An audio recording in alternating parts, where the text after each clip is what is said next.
What is going on, everyone? Welcome to your 69th Java tutorial. I've been making a lot of Java tutorials, I just noticed.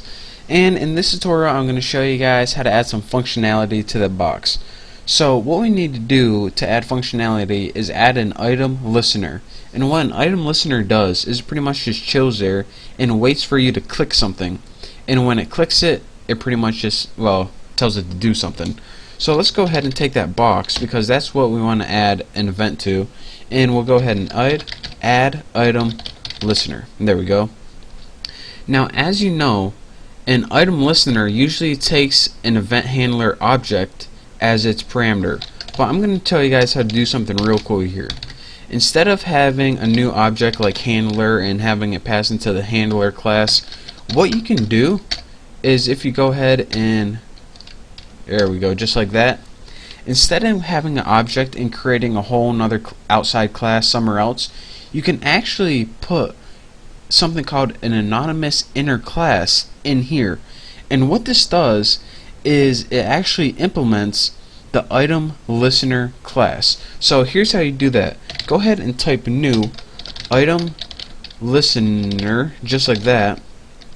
And this is your declaration for an anonymous class that implements item listener. So instead of having, like before, handler class implements item listener outside and we have to make a whole new class, what we can do is just go ahead and stick a class into here and pass it in for the parameter as add item listener, and we bypass that entire step of having to create a whole new separate class. So again, since we named an anonymous class that implements item listener, we need to use that method, and that's called item state changed, as you can see right there. So what this class has to have in there is only one method, and that's, let's go ahead and create it right now. Item listener has, let's go ahead and make it public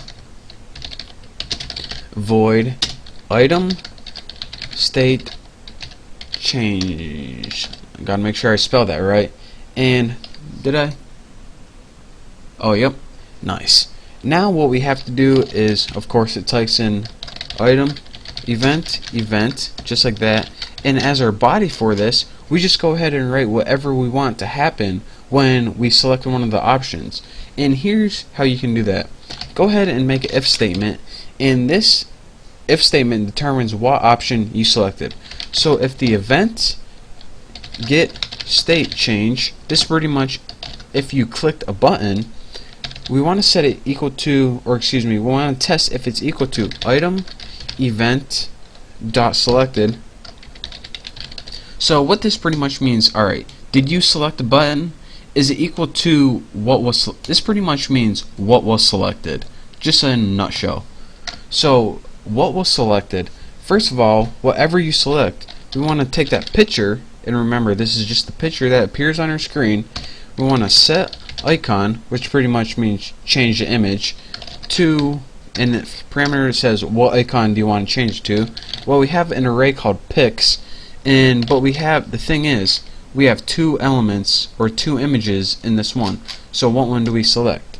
Well, go ahead and type box dot get selected index with empty parameters, just like that. Make sure I typed everything right.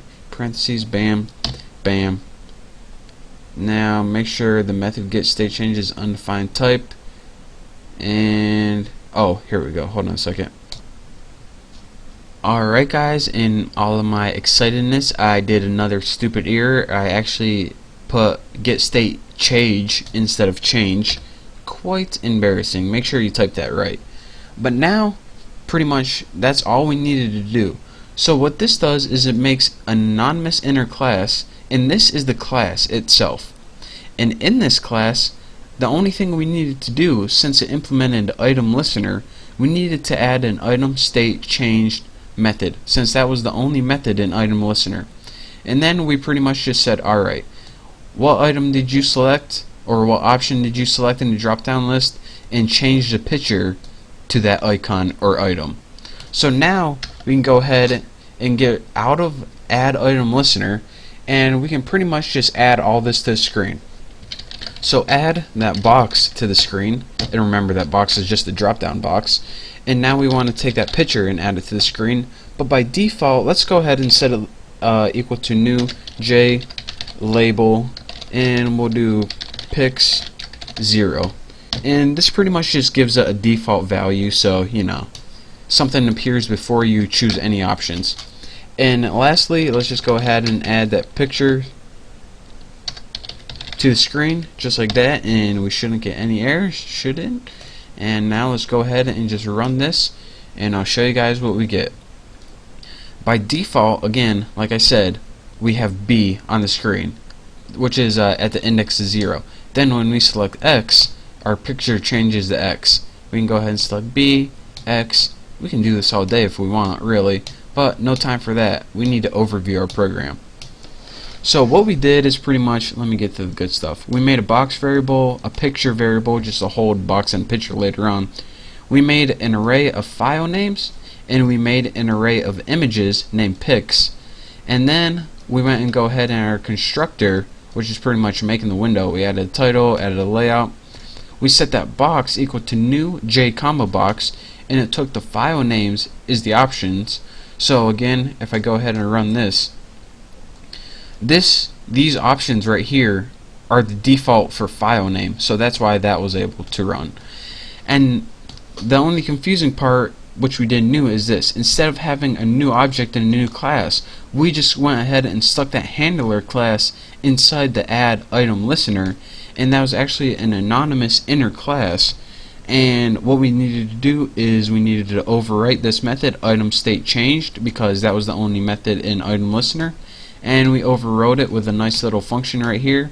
And then we went ahead and added the box to the screen, then we went ahead and added the picture to the screen, and just gave it a default setting, and we were good to go.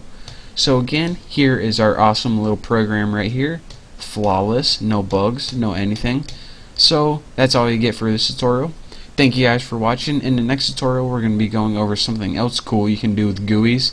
And well, that's it. So again, thank you guys for watching. Don't forget to subscribe, and I will see you next tutorial.